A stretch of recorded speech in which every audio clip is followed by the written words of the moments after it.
अहमदनगर जिल्हा मध्यवर्ती सहकारी बँकेच्या वतीने विविध कार्यकारी सेवा सहकारी संस्थांच्या माध्यमातून शेतकऱ्यांना अल्प, मध्यम आणि दीर्घ मुदतीचे कर्ज वाटप करण्यात आले। शासन निर्णयानुसार शेतकऱ्यांच्या कर्जाचे पुनर्गठन करावे अशी मागणी नगर आणि श्रीगोंदा विधानसभा काँग्रेस कमिटीच्या वतीने जिल्हा बँक आणि जिल्हा उपनिबंधक यांच्याकडे करण्यात आली। यावेळी घनश्याम शेलार, जयंत वाघ, अरुण म्हस्के, भरत बोडखे, केशव झेंडे, शरद पवार आदी पदाधिकारी उपस्थित होते। गतवर्षी पर्जन्यमान कमी झाल्यामुळे शेतकऱ्यांच्या शेतातील पिके येऊ शकली नाहीत, त्यामुळे शेतकरी कर्ज भरू शकलेले नाहीत। शेतकऱ्यांनी कर्जाचे पैसे भरले नाहीत ते 30 जून 2024 ला थकबाकीत जाणार आहेत, त्यामुळे त्यांना नाहक व्याजाचा भुर्दंड बसेल आणि नव्याने कर्ज उपलब्ध होणार नाही।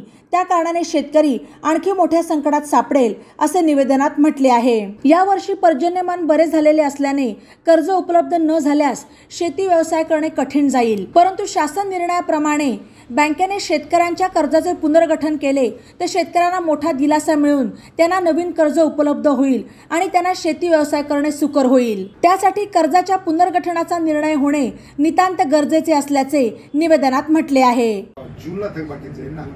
जूनला नाही जात, आपलं हे खरीपाचं वाटप आहे तो 31 मार्चलाच थकबाकीत गेला।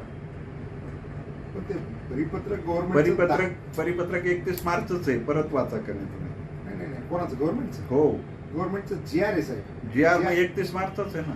GR 10 नोव्हेंबरचा आहे। 10 नोव्हेंबरला आलेला जो आहे ना तो खरीपाचं कर्ज फक्त 31 मार्च पर्यंतच त्यांनी ग्राह्य धरलंय।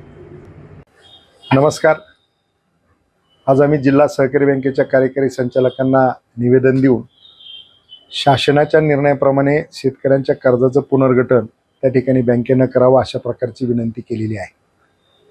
10 नोव्हेंबर 2023 रोजी महाराष्ट्र सरकारनं एक GR काढून मागच्या वर्षीचा पाऊस कमी होता आणि त्याच्यामुळे दुष्काळ सदृश्य परिस्थिती निर्माण झाली आणि म्हणून महाराष्ट्रातले काही मंडलं आणि काही तालुके त्याच्यामध्ये त्यांनी दुष्काळ सदृश्य आहेत अशा प्रकारचं महाराष्ट्र सरकारचं त्यांनी आढावा घेतला आणि त्याच्यातून त्यांनी तो 10 नोव्हेंबरला GR काढला आणि त्या GRच्या माध्यमातून ज्या ज्या सवलती दिल्या त्यामध्ये शेतकऱ्याचं कर्जाचं पुनर्गठन ही एक सवलत त्याच्यामध्ये त्या ठिकाणी दिलेली होती।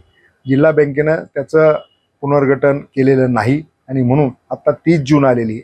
30 जूनला शेतकरी अडचणीत येऊ नये, शेतकऱ्याला त्या ठिकाणी आज यावर्षी चांगला पाऊस पडलेला असल्यामुळे पुन्हा नवीन कर्ज मिळालं पाहिजे।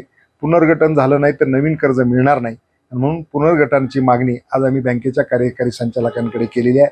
तसंच DDR साहेबांकडे देखील त्या निवेदनाची कॉपी देऊन आम्ही बँकेनं तातडीनं पुनर्गठनाचे आदेश काढावेत अशा प्रकारची विनंती केलेली आहे। धन्यवाद। बातम्यांसाठी ई-नवा मराठा यूट्यूब चॅनलला सबस्क्राईब करा आणि बेल आयकॉनवर प्रेस करा।